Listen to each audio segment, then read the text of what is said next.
Hello dear, this is Kavita. Welcome to our channel. I hope you are doing well. And today's topic is viral enzyme. आज हम बात करेंगे different types के viral enzyme के बारे में and उनसे रिलेटेड वायरसेस कि किन किन वायरसेस में ये पाया जाता है और उन एंजाइम्स के फंक्शन को भी हम देखेंगे. Okay, now come to the point. Okay, now first of all, I would like to introduce with viral polymerases. Means viral polymerases क्या है और इसका क्या रोल क्या है. अगर देखा जाए सीधी सीधी बात करें तो वायरल पॉलीमरेज आपको पता है कि ये क्या करता है. ये रेप्लिकेशन वायरल जीनोम के रेप्लिकेशन में या फिर ट्रांसक्रिप्शन में हेल्प करता है. ओके, और जहाँ तक इसके स्ट्रक्चर की बात करें तो ये कैसा होता है कि एक सिंगल प्रोटीन स्ट्रक्चर होता है, बहुत ही एक्टिव होता है और ये कैपेबल होता है वायरल सिंथेसिस में, वायरल जीनोम के सिंथेसिस में मल्टीपल फंक्शंस करने में. Okay, is that clear. एक ये छोटा सा इंट्रो है. आप बस वायरल पॉलीमरेजेस को अभी ये समझिए कि ये क्या करता है, इसका एक जो बेसिक रोल है वो क्या है. ओके, बेसिकली वायरस के पॉलीमरेजेस को उनके जेनेटिक मटेरियल के अकॉर्डिंग क्लासीफाई किया गया है. आपको मैंने पिछले लेक्चर में ये बता रखा है कि वायरस के पास या फिर डबल स्ट्रैंडेड डीएनए होगा या फिर सिंगल स्ट्रैंडेड, या फिर डबल स्ट्रैंडेड आरएनए होगा या फिर सिंगल स्ट्रैंडेड. तो उनके अकॉर्डिंग इनको क्लासीफाई किया गया है उनके जेनेटिक मटेरियल के बेसिस पे. Okay, is that clear. Okay, let me tell you several steps in the virus life cycle which is related to activity of polymerases. अगर वायरस के हम जीनोम की बात करें तो उसमें क्या होता है, उसको पहले कन्वर्ट होना पड़ता है मैसेंजर आरएनए में. मीन्स अगर किसी वायरस के पास डीएनए है तो वो क्या करेगा, या फिर डीएनए का क्या करेगा, डीएनए से डीएनए बनाएगा. तो उसको हम क्या बोलते हैं, रेप्लिकेशन.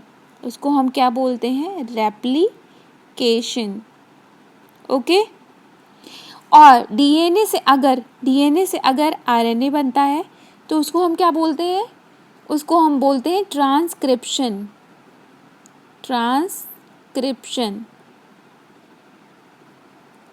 ओके, और फिर मैसेंजर आरएनए को क्या होता है, प्रोटीन में कन्वर्जन होता है और इसको हम क्या बोलते हैं, ट्रांसलेशन.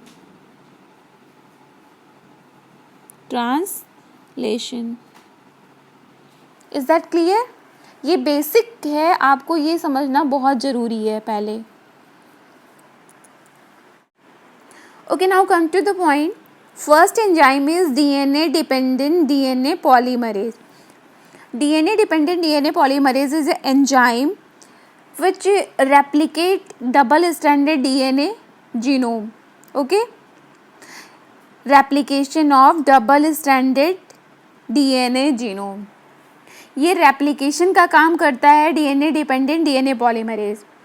एक चीज़ आपको मैंने पहले भी बताया है और फिर से बता रही हूँ कि जो वायरल में एंजाइम होता है, जनरली वायरल जब अटैक करता है किसी होस्ट सेल के ऊपर तो उसमें या फिर वो क्या करता है, होस्ट सेल का मशीनरी यूज़ करता है, या फिर कुछ वायरसेस में उनका खुद का वायरल एंजाइम होता है. ओके, तो यहाँ पे हम बात करेंगे वायरस के अपने पर्सनल एंजाइम के बारे में, ना कि वो एंजाइम जो वो होस्ट के थ्रू यूज़ करता है. ओके, तो यहाँ पे जो DNA dependent DNA polymerase enzyme है, इसमें क्या होगा कि जितने भी डबल स्ट्रैंडेड डीएनए वायरसेस होंगे वो क्या करेंगे, DNA dependent DNA polymerase enzyme use करेंगे. लेकिन पॉक्स वायरस और हेपेटाइटिस बी वायरस, ये दो ऐसे वायरसेस हैं जो कि इनके पास इनका खुद का DNA dependent DNA polymerase enzyme होता है. ये होस्ट सेल का जो एंजाइम है वो यूज़ नहीं करेंगे. Except these all viruses uses host cell machinery. Okay, except these means pox virus और हेपेटाइटिस बी वायरस को छोड़ के जितने भी वायरस होंगे वो क्या करेंगे, होस्ट सेल की सेल मशीनरी यूज़ करेंगे. मीन्स होस्ट सेल का एंजाइम जो कि DNA dependent DNA polymerase enzyme है वो यूज़ करेंगे. Okay, is that clear. एक चीज़ और समझने वाली बात है कि मैंने जब पॉक्स वायरस का मैं आपको स्ट्रक्चर बता रही थी तो उसमें मैंने आपको बताया था कि जो पॉक्स वायरस है वो अपना रेप्लिकेशन कहाँ पे करता है, साइटोप्लाज्म में। लेकिन जनरली सारे वायरसेस का जो रेप्लिकेशन है वो कहाँ पे होगा, न्यूक्लियस में होगा। मीन जनरली सारे सेल्स में जितने भी सेल्स होते हैं उनका रेप्लिकेशन कहाँ पे होता है, न्यूक्लियस में। लेकिन पॉक्स वायरस का कहाँ पे होता है, साइटोप्लाज्म में। तो मीन्स जो इसेंशियल जो एंजाइम है डीएनए डिपेंडेंट डीएनए पॉलीमरेज वो कहाँ पे अवेलेबल होगा, वो कहाँ पे प्रेजेंट होगा, वो न्यूक्लियस में प्रेजेंट होगा। लेकिन इसका तो रेप्लिकेशन, पॉक्स वायरस का रेप्लिकेशन तो साइटोप्लाज्म में हो रहा है, मतलब कि वहाँ पे तो कोई DNA dependent DNA polymerase enzyme होगा नहीं। इसका मतलब ये है कि पॉक्स वायरस को अपना खुद का एंजाइम लेके आना पड़ेगा। जब वो किसी भी होस्ट सेल पे अटैक करेगा तो वहाँ पे उसको खुद का एंजाइम लेके आना पड़ेगा, means DNA dependent DNA polymerase. Same case in hepatitis B viruses. Okay, समझ में आया। Now come to the next enzyme which is DNA dependent RNA polymerase. DNA dependent RNA polymerase ये क्या करता है, ये transcription of messenger RNA from double stranded DNA. Means double stranded DNA से ये क्या करता है, ट्रांसक्रिप्शन करता है मैसेंजर आरएनए का। ओके, तो इसमें भी यहाँ पे क्या है कि पॉक्स वायरसेस, जितने भी पॉक्स वायरसेस हैं और कुछ सर्टेन बैक्टीरियोफेज हैं, कुछ certain bacteriophage and pox viruses, इनका क्या होता है, इनके पास डीएनए डिपेंडेंट आरएनए पॉलीमरेज होता है। समझ में आया। Now come to the next enzyme which is double stranded RNA transcriptase. Okay, इसमें क्या होगा, all double stranded RNA viruses, जितने भी डबल स्ट्रैंडेड आरएनए वायरसेस हैं जैसे कि reo viruses family, rota viruses, उसमें क्या होता है, transcription of messenger RNA from double stranded RNA Is that clear? Now come to the next enzyme which is single stranded RNA transcriptase.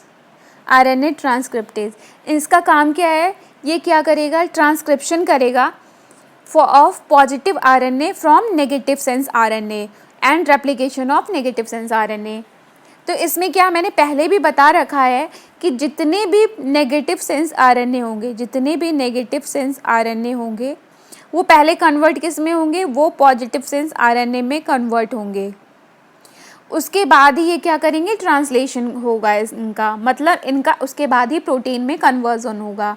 सो यहाँ पे genome of negative sense RNA viruses, जितने भी genome of negative sense RNA viruses होंगे उनके पास ये enzyme होगा, single stranded RNA transcriptase enzyme होगा। समझ में आया, क्योंकि वो उनके पास क्या होगा, उनके पास ये एंजाइम होगा क्योंकि उनका पहले कन्वर्जन होना है पॉजिटिव सेंस आरएनए में, इसलिए उनको ये अपने साथ ये एंजाइम लेके आना पड़ता है। लेकिन जितने भी पॉजिटिव आरएनए वायरसेस होते हैं वो क्या होता है, वो होस्ट सेल की मशीनरी यूज़ करते हैं। Now come to the last enzyme which is reverse transcriptase means RNA dependent DNA polymerase. इसका काम क्या होता है, transcription of DNA from RNA genome. अभी तक हम ट्रांसक्रिप्शन में क्या पढ़ते हैं, ट्रांसक्रिप्शन में हम पढ़ते हैं कि डीएनए से आरएनए बनता है, लेकिन यहाँ पे उल्टा है, यहाँ पे रिवर्स ट्रांसक्रिप्टेज है, मतलब transcription of DNA from RNA genome. समझ में आया, ये रिवर्स ट्रांसक्रिप्टेज है, इसलिए उसका जो सिंपल ट्रांसक्रिप्शन होता है उसका रिवर्स होगा, डीएनए से आरएनए का बनना। इसका एग्जाम्पल अगर हम देखें तो जब हमने निमोनिक्स बताया था, हमने क्लासिफिकेशन बताया था वायरस का, तो उसमें हमने निमोनिक्स बताया था कि जितने भी रेट्रोवायरसेस हैं, इसका एग्जांपल है ऑल रेट्रोवायरसेस। तो इन रेट्रोवायरसेस में, उसमें निमोनिक्स में आपको याद होगा, उसका मैंने बताया था hall.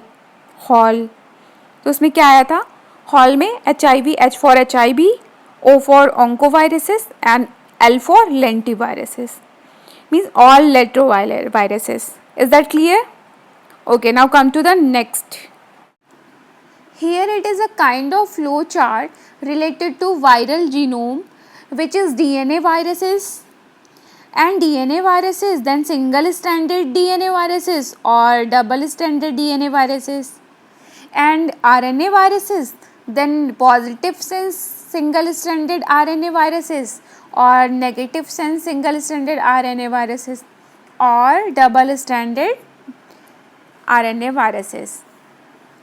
But if we talk about Baltimore virus classification system, तब उसमें क्या किया गया है, वायरस जीनोम को 7 पार्ट में क्लासीफाई किया गया है, मीन्स 7 ग्रुप में क्लासीफाई किया गया है, जिसको हम आगे बाल्टीमोर क्लासिफिकेशन में पढ़ेंगे. उसमें कौन सा है? First one is DNA viruses which is single standard DNA viruses. Second one is double standard RNA viruses. And if we talk about RNA viruses, then first one is single positive sense single stranded RNA viruses, negative sense single stranded RNA viruses, and double stranded RNA viruses. And seventh one is reverse transcribing viruses.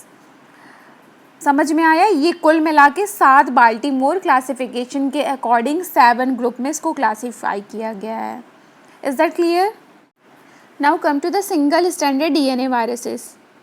इसमें क्या होगा? Single standard DNA viruses होगा, तो इसका पहले conversion double standard DNA viruses में होगा. फिर इसके बाद डीएनए डिपेंडेंट आरएनए पॉलीमरेज की हेल्प से ये किसमें? मैसेंजर आरएनए में कन्वर्ट हो जाएगा. And now come to the double standard DNA viruses. इसमें क्या होगा? डबल स्टैंडर्ड डीएनए वायरसेस होगा, या फिर इसका डीएनए डिपेंडेंट डीएनए पॉलीमरेज की हेल्प से इसका किसमें? इसका रेप्लिकेशन होगा. किसमें? डबल स्टैंडर्ड डीएनए में, या फिर डीएनए डिपेंडेंट आरएनए पॉलीमरेज की हेल्प से ये किस में कन्वर्ट हो जाएगा? ये मैसेंजर आरएनए में कन्वर्ट हो जाएगा. Now come to the RNA viruses. अगर आरएनए वायरसेस की बात करें तो उसमें क्या होगा? पहला क्या होगा? Positive sense RNA viruses. Positive sense RNA virus, इसमें क्या होगा? पॉजिटिव सेंस आरएनए वायरसेस का किस में? मैसेंजर आरएनए में कन्वर्जन होगा. समझ में आया? Next negative sense RNA viruses. इसका क्या होगा? नेगेटिव सेंस आरएनए वायरसेस का पहले कन्वर्जन किस में होगा? Positive sense RNA viruses with the help of RNA dependent RNA polymerase. उसके बाद क्या होगा? इसका कन्वर्जन किस में हो जाएगा? मैसेंजर आरएनए में. Last one is double standard RNA viruses. इसमें क्या होगा? With the help of RNA dependent RNA polymerase double standard RNA messenger RNA में कन्वर्जन हो जाएगा इसका. समझ में आया? Is that clear? Now come to the last point which is reverse transcribing viruses. अगर रिवर्स ट्रांसक्राइबिंग वायरसेस की बात करें तो reverse transcribing viruses replicate using reverse transcription. Means ये रिवर्स ट्रांसक्रिप्शन के थ्रू ये रेप्लिकेट करेगा. समझ रहे हो आप? मतलब कि ये एक प्रोसेस है जिसमें कि डीएनए किससे बनेगा? आरएनए टेम्पलेट के थ्रू. समझ रहे हो? डीएनए फ्रॉम आरएनए टेम्पलेट बनेगा. जनरली देखा जाए तो डीएनए से क्या बनता है? डीएनए से आरएनए बनता है. आरएनए बनता है, लेकिन यहाँ पे क्या हो रहा है? यहाँ पे a process for making DNA from RNA template. Means यहाँ पे आरएनए से क्या होगा? आरएनए से डीएनए बनेगा. आरएनए से डीएनए बनेगा. अब हम बात करते हैं single standard RNA reverse transcripted virus के बारे में. तो इसमें क्या होगा? ये एक रेट्रोवायरसेस में देखा गया है. उसमें क्या सिंगल रेट्रोवायरसेस के पास क्या होगा? सिंगल स्टैंडर्ड आरएनए वायरसेस होता है. इसमें एक डीएनए इंटरमीडिएट बनेगा. इसमें क्या बनेगा? एक डीएनए इंटरमीडिएट बनेगा. मीन्स एक जो रेट्रोवायरसेस होता है वो रिवर्स ट्रांसक्राइबिंग वायरस होगा और इसमें डीएनए इंटरमीडिएट बनेगा और जो कि मैसेंजर आरएनए में कन्वर्ट हो जाएगा with the help of reverse transcriptase enzyme. But अगर हम बात करें double standard DNA reverse transcribing viruses का, तो इसका एग्जाम्पल एक हेपेटाइटिस बी है. Hepatitis hepatitis B viruses. Hepatitis B viruses को देखें तो क्या होता है, डबल स्टैंडर्ड डीएनए वायरसेस होता है। Double standard DNA viruses means इसमें क्या बनेगा, ये एक एरो मैंने गलत बना दिया, ये एरो इधर को होगा, ये इसका एरो इधर होगा। तो इसमें देखा जाए तो इसमें क्या होता है, आरएनए इंटरमीडिएट बनता है। समझ रहे हो, इसमें आरएनए इंटरमीडिएट बनता है यूजिंग रिवर्स ट्रांसक्रिप्टेज एंजाइम। समझ रहे हो, रिवर्स ट्रांसक्रिप्टेज एंजाइम की हेल्प से यहाँ पे क्या बनेगा, एक आरएनए इंटरमीडिएट बनेगा। और उसके बाद इसका ये कन्वर्जन डबल स्टैंडर्ड डीएनए में होगा with the help of reverse transcriptase enzyme, and again ये इसका कन्वर्जन किस में हो जाएगा, मैसेंजर आरएनए में। Okay, got my point? Okay, this is all about viral enzyme and function related with the different enzyme and different viruses examples. And in next class we will discuss the next topic of viruses. And if you like my channel, then do subscribe. And if you have any query related to these all topics, then please comment in comment below, and as soon as possible I must reply to you. And तब तक के लिए bye and take care.